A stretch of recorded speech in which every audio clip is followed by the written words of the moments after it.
বিকাশ বসুর মৃত্যুর ঘটনা সিপিআইএম আমলে চাপা দিয়ে দেওয়া হয়, পলতায় বললেন মমতা বন্দ্যোপাধ্যায়। নিশিদিন ডায়াগনস্টিক সেন্টার, এ কমপ্লিট ডায়াগনস্টিক সলিউশন। আমাদের ঠিকানা 144/1 সেন্ট্রাল রোড, আনন্দপুরি, ব্যারাকপুর, কলকাতা 122। আমাদের যোগাযোগ 9875338719। 2000 সালের 1 এপ্রিল ইছাপুর স্টোর বাজার এলাকায় দুষ্কৃতীদের গুলিতে খুন হন তৎকালীন উত্তর 24 পরগনা জেলা যুব তৃণমূল কংগ্রেস সভাপতি বিকাশ বসু।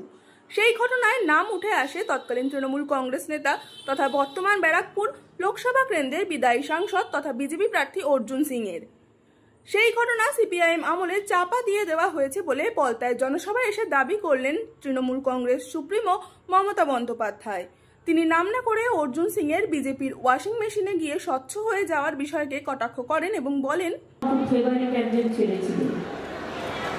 আমি যখন যুব কংগ্রেসের প্রেসিডেন্ট ছিলাম, সেও তখন এখানকার যুব কংগ্রেস জেলার প্রেসিডেন্ট ছিল বিকাশ বোস।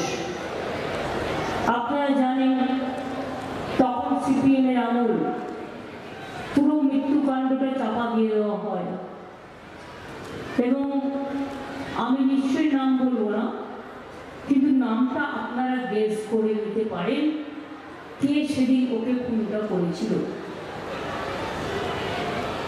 সিপিএম এর আমলে অনেকেই অ্যাডজাস্ট করে বেঁচে গেছে। এখন যখন বিজেপির আমলে বিজেপির সাথে অ্যাডজাস্ট করলেই সাতপুর মা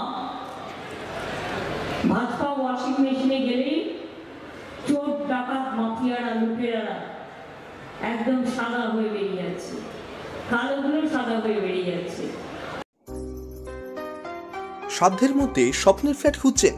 লাবণ্য গ্রুপের পক্ষ থেকে ব্যারাকপুর হরিসভা মন্দিরের নিকটে সোনাঝুরি আবাসন। থাকছে lift, top floor, set, 0% GST. এছাড়াও থাকছে ব্যাংক লোনের সুব্যবস্থা। ফ্ল্যাট বুকিং চলছে। আমাদের যোগাযোগ 7278200456।